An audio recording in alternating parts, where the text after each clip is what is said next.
harus dihidupi. Kita semua adalah makhluk sosial. Kita saling membutuhkan dan juga saling memberi arti. Karakter seseorang juga dipengaruhi dan bahkan ditentukan oleh dari mana seseorang itu berasal. Keluarga, tempat kerja, sekolah, dan lingkungan tempat dia tinggal. Karena itu keluarga memainkan peranan penting dalam membantu untuk melahirkan generasi plus.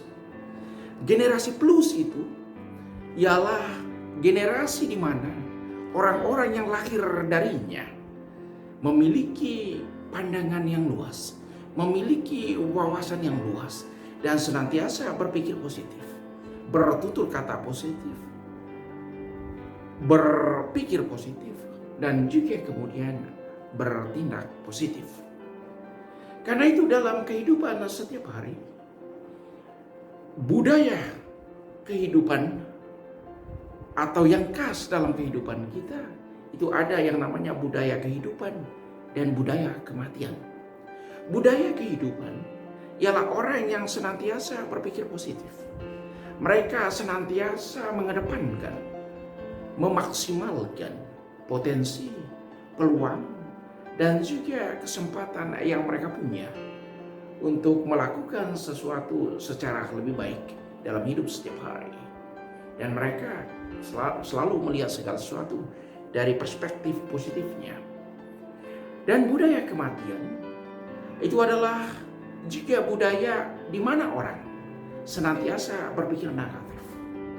Pengaruhnya yakni orang semakin pesimis, orang semakin tertutup, orang semakin asosial, tidak bisa bekerja sama, dan juga tidak bisa hidup bersama dengan orang lain. Karena itu saudara dan saudariku, generasi plus senantiasa membantu untuk menularkan semangat positif, untuk membagi semangat positif, sehingga sesama digerakkan untuk melakukan hal-hal baik dalam kehidupan. Hari ini kita mendengar cerita yang menarik dari Nabi Yesaya. Adalah seorang nabi yang senantiasa membawa pengharapan, membawa kekuatan dan perubahan dalam kehidupan sosial pada orang Israel. Ia mengatakan bahwa Tuhan senantiasa berpihak pada manusia. Untuk orang yang setia senantiasa mendapat berkat, dan untuk orang yang tidak setia mereka akan dikutuk. Itu sangat nampak dalam cerita Shebna dan juga cerita Eliakim. Shebna adalah orang yang tidak setia. Karena itu segala sesuatu diambil darinya dan ia dikutuk. Sedangkan Eliakim adalah seseorang yang setia, yang patuh. Karena itu ia diberkati dan kemudian diserahkan kunci kerajaan Daud ke atas bahunya. Dari cerita Shebna dan Eliakim mau menunjukkan kepada kita bahwa Allah adalah segala-galanya dalam hidup kita. Orang yang setia akan diberkatinya, sedangkan orang yang tidak setia akan mendapat kutukan. Kutukan maksudnya ia akan mengalami banyak tantangan dan kesulitan dalam hidup, hilangnya damai, hilangnya rasa aman dan ketentraman dalam hidup. Itulah kutuk dalam arti yang paling real dihadapi orang. Dan terberkati maksudnya ia mengalami damai, ia mengalami sukacita dan hal-hal baik dalam kehidupan setiap hari. Karena itu saudara dan saudariku, Allah yang kita sembah adalah Allah yang senantiasa memihak kepada kita. Ia memiliki kuasa penuh atas hidup kita. Hidup dan mati ditentukannya, posisi dan terpandang diberikannya. Semua itu tergantung dari relasi manusia dengannya. Semakin kita dekat dengan dia, kita akan mendapat berkat. Dan semakin kita jauh darinya, kita akan mendapat kutukan. Kesaksian Santo Paulus itu kita bisa baca dalam Roma bab 11 ayat 33 sampai 36. Segala sesuatu berasal dari Allah. Ada karena Allah dan menuju kepada Allah. Secara lain dikatakan, Allah adalah asal dan tujuan dari segala sesuatu. Allah yang kita sembah, Allah yang kita puji adalah Dia yang senantiasa menyertai kita. Santo Paulus merangkum keyakinan iman ini dengan mengatakan Allah adalah asal dari segala sesuatu dan tujuan dari segala sesuatu. Allah adalah sebab dari segala sesuatu yang ada dan sekaligus tujuannya. Itu artinya segala sesuatu sejak awal terbawa dalam dirinya sesuatu yang ilahi.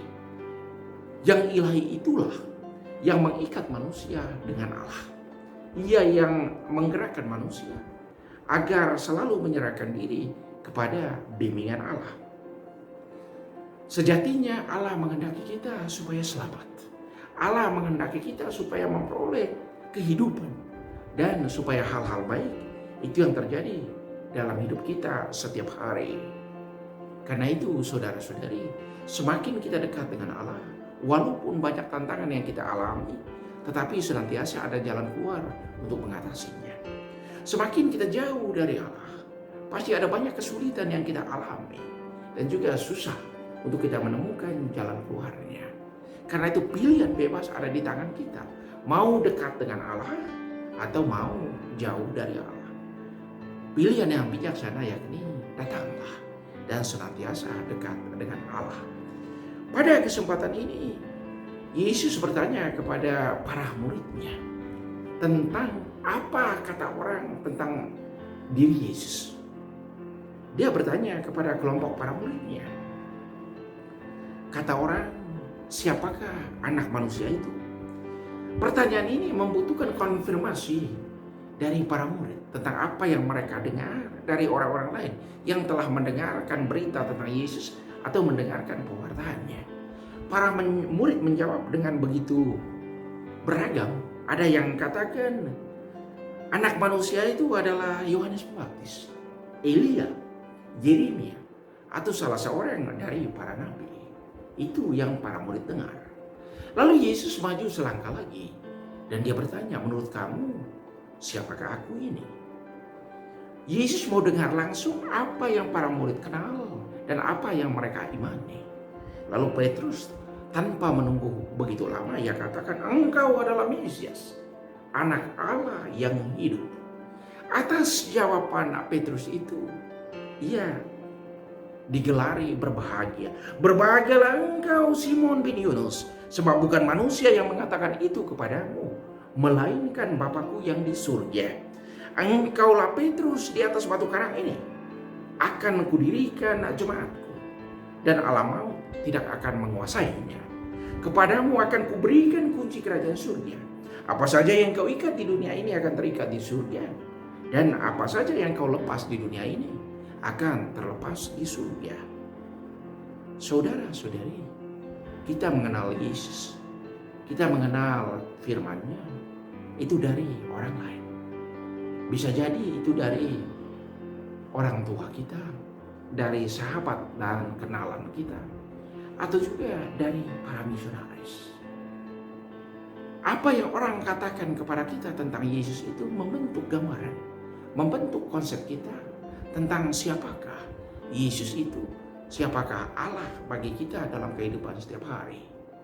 Saya sangat dibantu untuk mengenal siapakah Yesus itu dari contoh dan teladan yang diberikan oleh ayah dan ibu waktu saya masih kecil.